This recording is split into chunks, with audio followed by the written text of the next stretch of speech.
네, 반갑습니다. 24의 스텝업 황대근입니다. 자, 조선업의 투자에 있어서 우리가 짚고 나가야 될 포인트들이 있죠. 자, 이번 영상은 이 포인트들을 총 정리해 줄 수 있는 영상이기 때문에 끝까지 시청해 주시면 감사하겠습니다.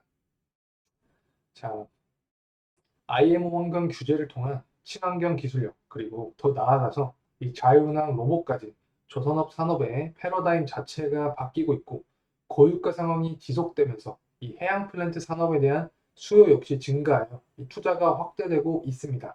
그래서 오늘은 이 신조선가 지수와 주가의 상관관계부터 해서 이 해양 플랜트 산업까지 총 정리를 해보는 시간을 가져보도록 하겠습니다. 자, 하나씩 설명을 드리겠습니다. 자, 우선 신조선가 지수와 주가의 상관관계를 볼 텐데, 자, 2004년부터 2008년 이 시기에 조선업의 호황시기에 더불어서 이 신조선가가 계속해서 상승하는 모습을 보여줬습니다. 자, 이때 이 조선주의 주가도 살펴보면 이 역시 상승하는 모습을 보여주었죠. 자, 그래서 우리가 이 조선주를 투자할 때 이 신조선가 지수가 굉장히 중요하다는 점 알고 가면 되겠습니다. 자, 그리고 이제 드리고자 하는 게 이 IMO 환경 규제인데, 이 IMO 환경 규제에 대응한 이 친환경 기술력이 분명 돋보이고 있는 상황입니다. 그래서 이 IMO는 2030년부터 2050년까지 2030년에는 이 탄소를 20% 감축하겠다. 2040년에는 70% 감축하겠다. 그리고 2050년경에는 이 탄소를 아예 없애겠다라는 정책, 그러니까 목표를 갖고 있는 상황입니다. 자, 그에 따라서 자, 선사들도 이 친환경 정책에 대응한 이 기술력 확보를 위해 노력을 하고 있겠죠. 자, 그래서 이 친환경 기술 자체는 크게 두 가지로 나뉘게 됩니다. 첫 번째는 하이브리드 단계, 그리고 완전 친환경 단계, 이렇게 나뉘게 되는데, 자, 이 하이브리드 단계에는 LNG가 포함이 됩니다. 자, 이 LNG 선박에 대해서는 우리나라가 세계 제1의 기술력을 보유하고 있죠. 그래서 이 LNG가 무엇이냐에 대해서 설명을 드리자면, 자, 자, 천연가스를 액화시켰을 때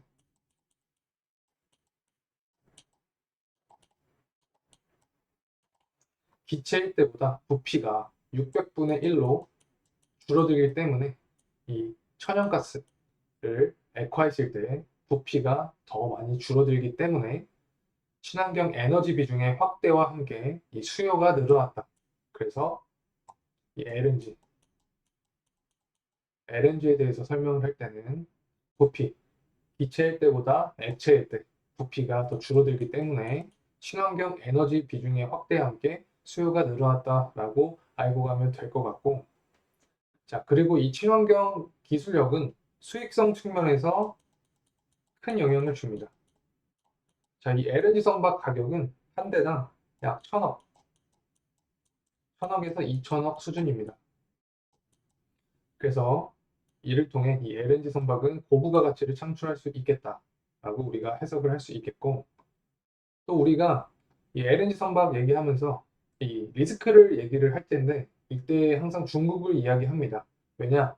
최근에는 이 중국 선박의 발주량이 우리나라보다 많아서 우리나라 선사들의 위기가 아니냐 하는 말들이 있는데, 자, 우리나라는 고부가 가치를 창출하는 이 LNG 시장, 지금 설명드린 이 LNG 시장의 점유율이 굉장히 높기 때문에 수익성 측면에서 이 고마진 사업 전략을 갖고 있고, 이는 연결돼서 이 기업의 이익 관점에서도 굉장히 좋은 거죠. 자, 그리고 LNG 선박에 대해서 설명을 드리면서 이 선박 계약금의 지급 방식에 대해서도 한번 말씀을 드리면, 이는 이 글로벌 경제 위기 전후로 바뀌게 되었습니다. 자, 위기 전에는 이 단계 자체가 1단계에서 4단계로 나뉘게 되는데, 각 인도 시점에 20%의 계약금을 지불을 했습니다.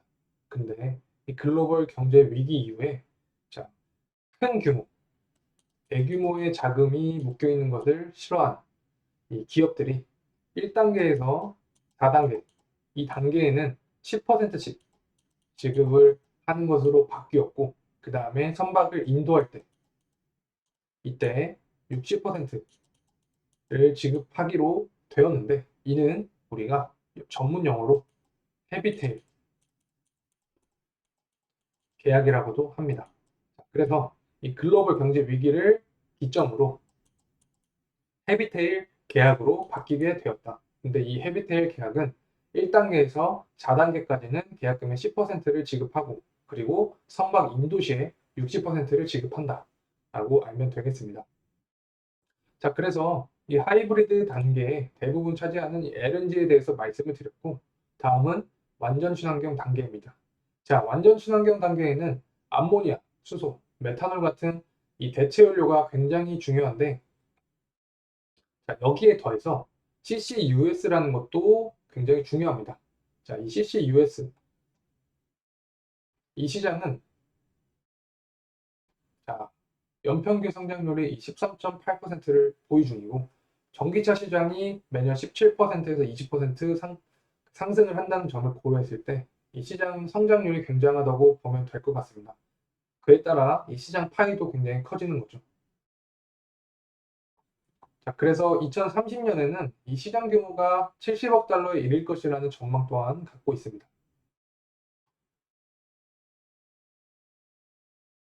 자, 그래서 이 앞서 설명드린 이 완전 친환경 단계에 있는 이 메탄올, 암모니아, 그리고 이 수소, 결국에 이 2050년 IMO 환경 규제에 대응한 순 배출량 제로를 위한 기술력 확보다. 이렇게 생각을 하시고 넘어가면 될 것 같습니다. 자, 그래서 이 CCUS가 도대체 무엇이냐 궁금하신 분들이 있을 텐데, 자, 우리가 석유, 석탄과 같은 이 화석 연료를 사용할 때 이산화탄소를 배출하겠죠. 이산화탄소 배출. 자, 이것을 CCUS에서 탄소를 모읍니다. 자, 이것을 모아서 저장한 뒤에 이를 새롭게 활용하는 방식, 그리고 이는 탄소 중립을 목표로 한다. 그래서 이 CCUS는 탄소 중립을 목표로 이산화탄소가 배출되면 이를 모아서 저장한 뒤 새롭게 활용하는 방식이다 라고 알고 가면 될 것 같습니다. 자, 그래서 이 방식은 탄소 절감을 해주고 경제적 가치, 경제적 가치도 굉장히 높아 세계적으로 경쟁이 치열한 상황입니다. 심지어 미국은 세액공제 혜택도 제공한 상태입니다. 자, 여기서 조금 더 들어가면 이 CCUS가 무엇이냐? 바로 CCS랑 CCU 이 두 개를 합친 개념이라고 볼 수 있습니다. 그래서 이 CCS는 탄소를 포집하고, CCU는 이 저장된 이 탄소를 활용한다. 그래서 이 CCS와 CCU가 합쳐져서 CCUS라고 표현을 하고, 탄소를 포집 저장한 다음에 활용하는 기술이다 라고 보면 되겠습니다. 자, 이렇게 친환경에 대한 현재 산업의 변화를 말씀을 드렸고, 다음은 자율운항입니다. 자, 자동차 섹터를 보게 되면 이제 전기차 시장을 넘어서 자율주행 시장까지 이 미래 산업을 그리고 있는 단계죠. 자, 이처럼 조선업 역시 친환경 기술을 넘어 자율운항 시장을 그리며 기술을 개발하고 있습니다. 자, 이 자율운항 시장을 보게 되면 2030년에 이 시장은 300조의 시장이 되기 때문에 세계적으로 경쟁이 굉장히 심화된 상황입니다. 자, 이러한 상황에서 우리나라가 기술력 측면에서 세계 선두의 기술력을 갖고 있기 때문에 향후 시장 점유에 대한 기대감을 가질 수 있겠습니다. 자, 그리고 이 자율운항에 대해서 설명을 간단하게 해드리면 총 4단계로 나뉘게 됩니다. 자, 1단계는 자동화 프로세스, 그리고 2단계는 이 선원이 승선하고 원격을 제어하는 단계. 자, 3단계는 선원이 승선하지 않고 원격을 제어하는 단계. 그리고 4단계는 완전 자율화를 말합니다. 자, 그래서 사람이 필요 없는 선박이 알아서 운항하는 이 완전 자율 운항 단계가 레벨 4다. 그리고 선사들은 이 레벨 4 완전 자율 운항을 위해 현재 투자를 진행 중이다. 이렇게 말씀드립니다. 자, 그래서 이 자율운항 선박이 도입이 되면 무엇이 좋냐? 해양사고가 줄어듭니다. 자, 해양사고는 얼마나 줄어드냐? 자, 해양사고는 75%가 줄어들게 됩니다. 자, 그리고 이 운용비용 역시 감소하는데 얼마나 감소되냐? 22%, 22%가 감소됩니다. 그래서 이 자율운항을 도입하게 되면 인건비를 줄일 수 있을 뿐만 아니라 효율적인 선박의 운용도 가능해지게 되는 겁니다. 자, 이는 당연히 환경에도 도움이 되겠죠. 자, 이렇게 친환경부터 자율운항까지 이 조선업의 패러다임이 바뀌고 있습니다. 자, 우리는 여기에 더해 이 고유가에 의한 해양 플랜트 산업 역시 고려를 해야 하는데, 자, 이 해양 플랜트 산업은 굉장한 고부가 가치를 창출을 할 수 있어서 이 조선업의 메인 프로젝트라고도 불립니다. 자, 그래서 이 해양 플랜트가 무엇이냐?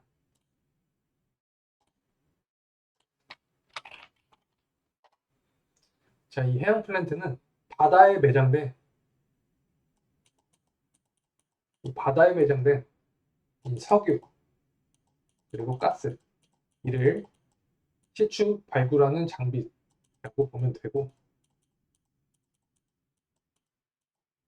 원유 생산과 저장 설비, 그리고 부유식 LNG 생산 설비, 그리고 부유식 원유 생산 설비, 원유 시추선 등이 이 해양 플랜트에 소속이 돼 있고, 통상적으로 일반 선박보다 가격이 5배가량 비싸기 때문에 이 작은 수주에도 큰 금액을 얻을 수 있는 고부가 가치 상품입니다. 자, 그래서 이 고유가로 인해 해양 플랜트 수요가 확대되고, 그에 따라 투자 역시 확대되고 있는 상황이죠.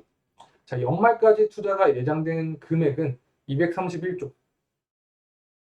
자, 엄청난 금액이죠. 231조. 이는 지난 10년간 이 투자된 금액 중에 가장 큰 금액입니다. 그래서 해양 플랜트 산업은 이 고부가 가치를 창출할 수 있고, 현재 고유가와 대응해서 해양 플랜트 산업에 대한 수요 그리고 투자 역시 증가하고 있다. 자, 그래서 오늘 시간에는 이 친환경부터 해양 플랜트 그리고 자율운항까지 국내 조선사들의 이 높은 기술력을 통한 글로벌 경쟁력 확보, 그로 인한 높은 수익성 창출까지 가능하여 이 시장의 긍정적인 전망을 알 수 있는 상황이었습니다. 때문에 현재 리스크라고 여겨지는 이 중국과 대응해서 이 발주량이 감소하고 있다. 자, 이 점보다는 이 신조선가 지수의 상승에 초점을 맞추는 게 현명해 보이는 상황입니다. 자, 이렇게 조선업의 투자의 핵심 포인트에 대해서 말씀을 드렸고, 오늘 영상 중요하니 이 내용들 숙지하셔서 이 투자에 참고하시면 좋겠습니다. 자, 이상으로 마치도록 하겠습니다. 감사합니다.